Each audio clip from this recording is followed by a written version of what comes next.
Hi everybody, it's Sally from Sally Stampers. Thank you for joining me today. Today I'm bringing you this really lovely little gift box. I say little, actually it isn't that little. It's quite a good size. It is made up of 2 sheets, or should I say you do need 2 sheets of DSP to make this box because it is quite big. It houses this beautiful glass candle. It did come in a nice shiny gift box.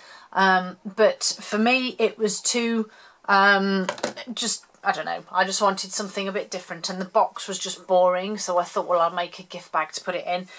It smells of pink lemonade. It is delightful. Excuse me. And so I'm going to show you how I made this one.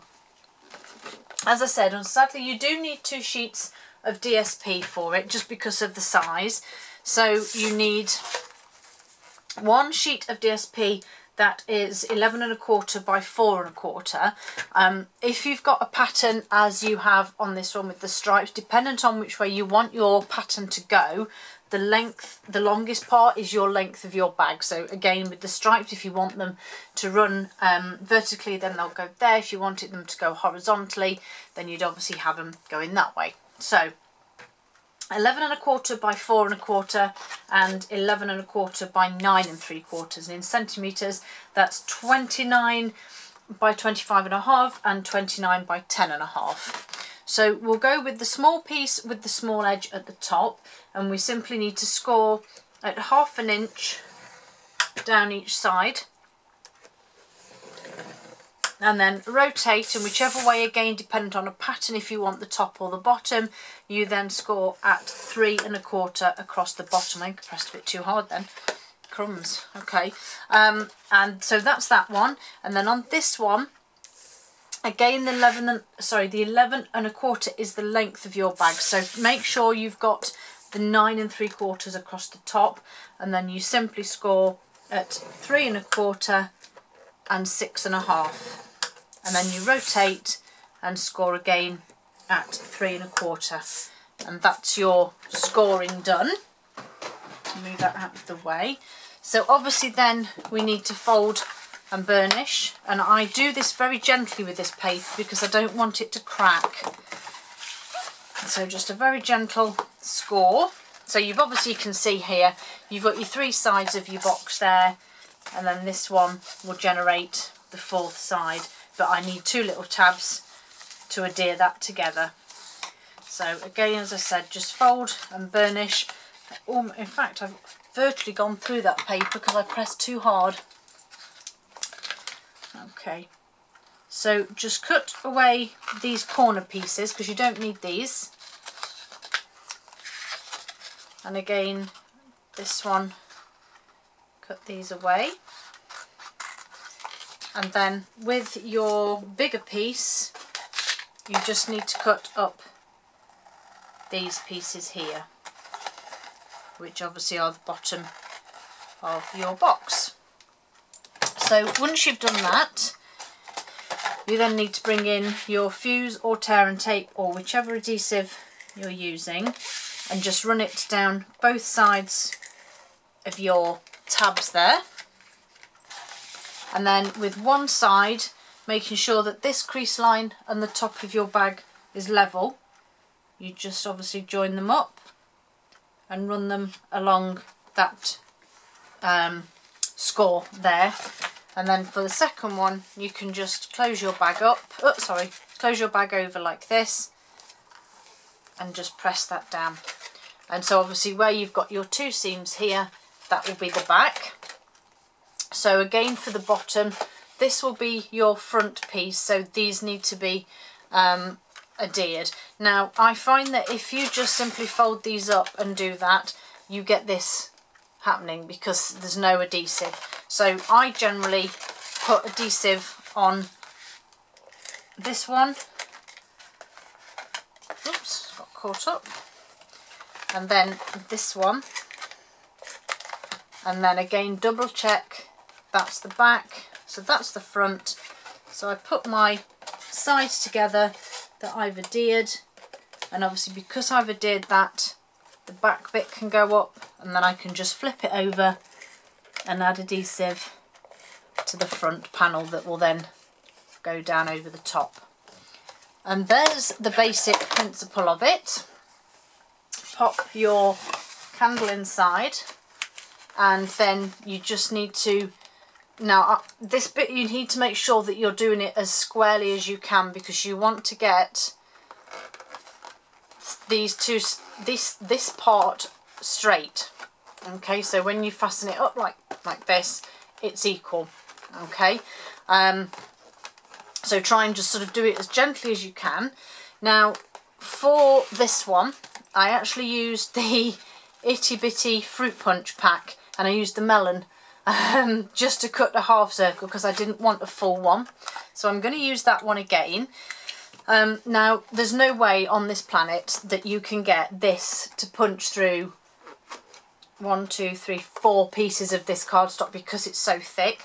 So I simply found, and it is a little bit of a long-winded way, but it did work for me, decide where I want my ribbon to go, and then I just punched one either side, ensuring that they are relatively level.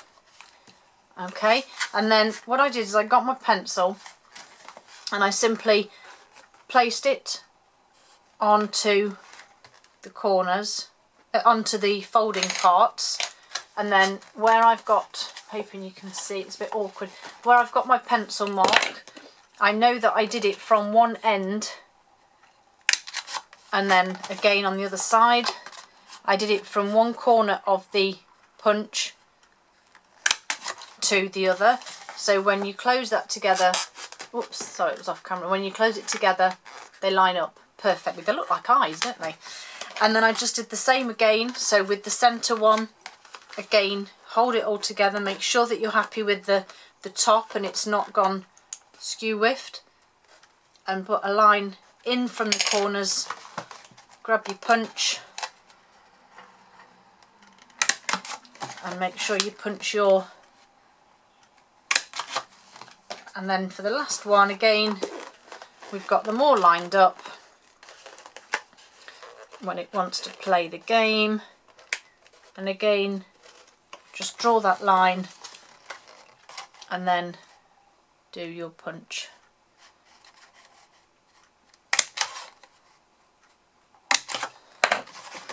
I'll just take my candle out and make sure I've got no punch holes in there.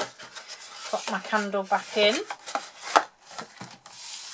and then when you put these together they should all line up, and I have one that's not quite, but I'm not too worried about that. So for this one I'm going with some gold ribbon. It's not as thick. I'm going to see how I feel about doubling it up, just because it's slightly thinner than the other. So again, just make sure you've got an equal length, and then just feed it through your bag. It's quite hard to do this one on camera because it's so big. And you can either use a peg or a paper clip or a binder clip to hold this together, and then you need to tie your bow.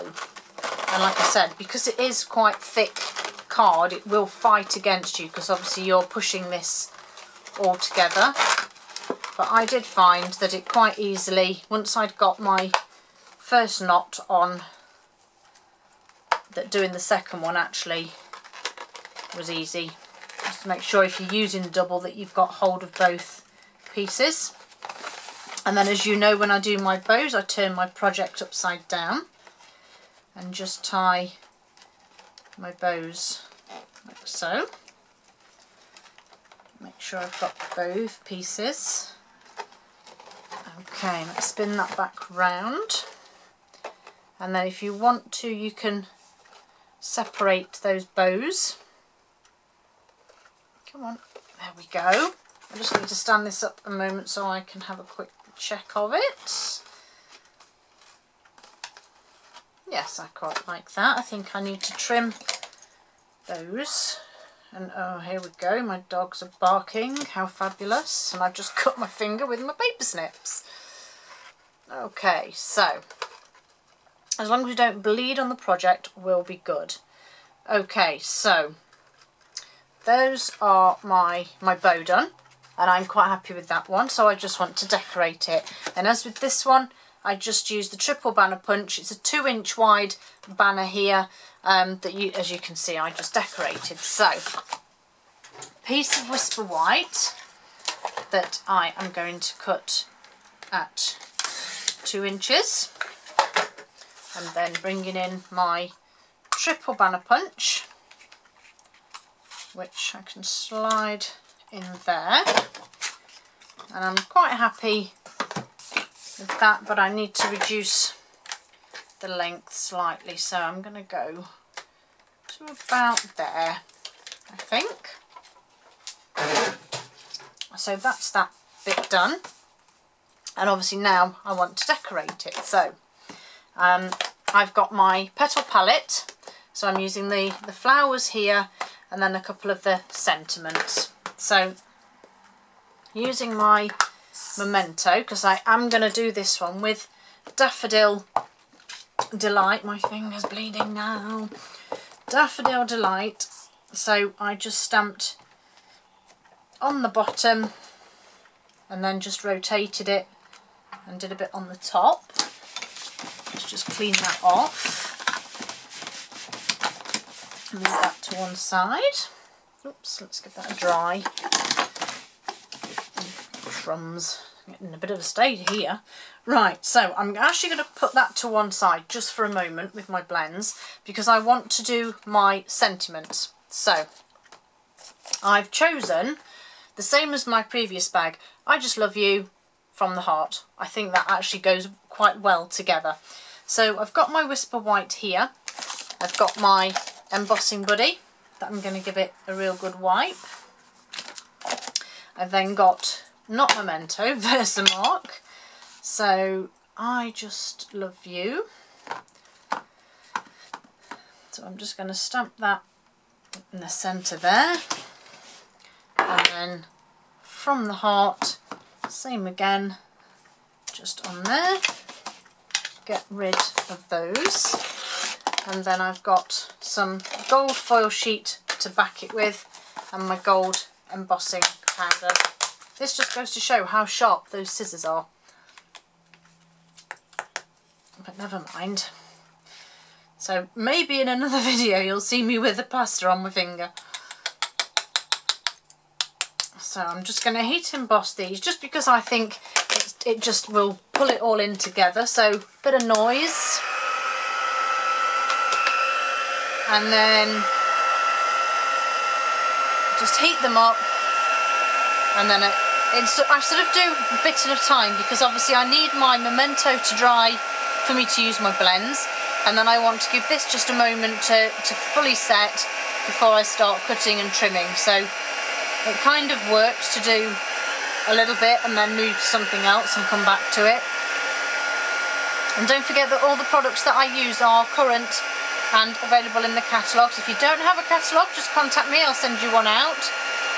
Sadly it is only the UK, France, Germany, Austria and the Netherlands that I can supply to, but if you are in one of those countries, then by all means contact me and I can get you a catalogue out, or you can still just nip onto the online shop and you can purchase items from there too.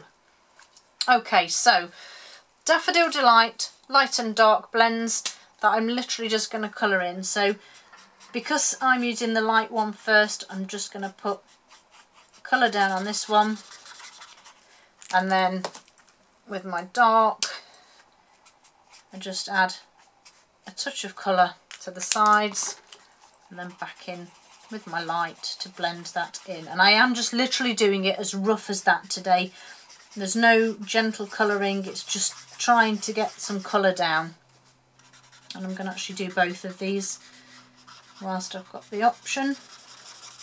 So just bang all that colour down, make sure that your ink is wet, and back in with the dark.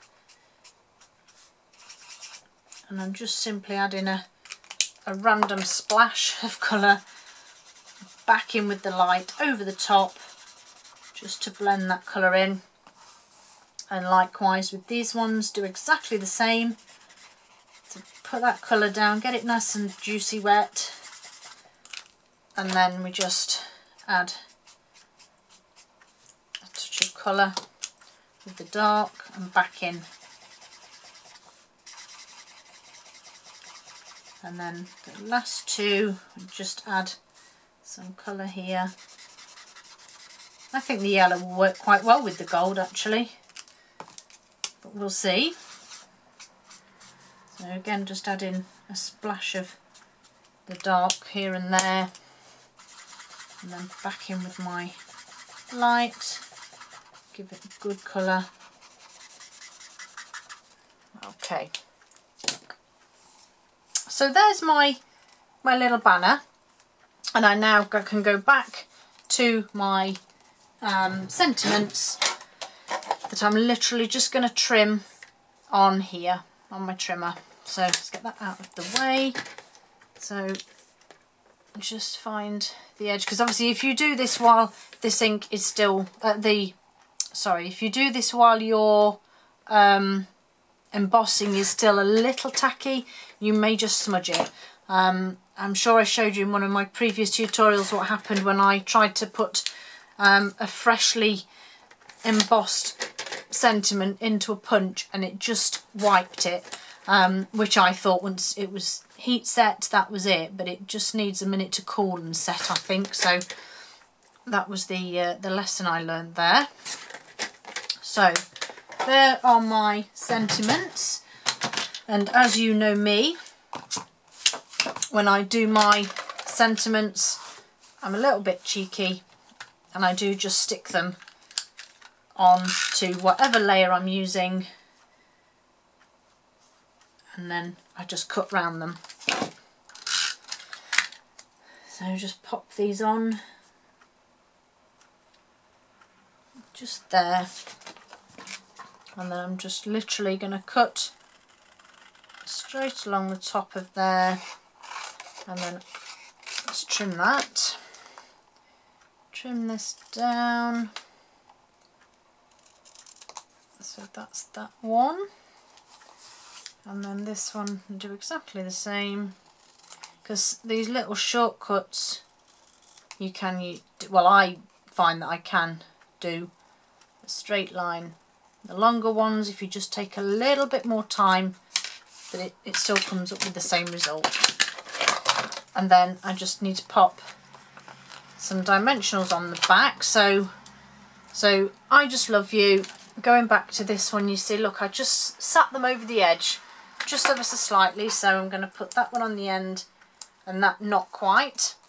And then for this one I need them the opposite way, so one up this end and again not quite. And then again you've almost got placement here where you've got gaps in your stamping which are almost perfect for putting, and then just make sure you line up that dimensional with the end, and likewise with this one. Once you've got the backing off, which this one does not want to leave. Oh crikey, there we go. And likewise with this one, just make sure that this end bit doesn't overlap, and again I've got a nice little gap there. Back in with my fuse, and I literally just used a little bit to tuck underneath there, make sure it's straight, and there you have it. So I've got potentially a sort of a stiffer bow style there. I'll tip that one slightly because of the light is reflecting on it, but I think they're really lovely, and I think that any mum or auntie or sister or friend would love to receive one of these, either for Mother's Day or as a little gift or a birthday gift. Obviously you can change the sentiments, there are several on here, so you could even just have thank you from the heart or congratulations. You could go with anything really. It is a great stamp set and it's really versatile, and as you can see, using pinks and yellows, it really does pick up just slightly different colours on the paper as well. Just beautiful. You haven't got long left to get these now, only till the end of this month to get this DSP and all the other Sale-a-bration items, so go and have a look. I'm going to go and get a plaster for my finger. Hope to see you all again soon. Bye!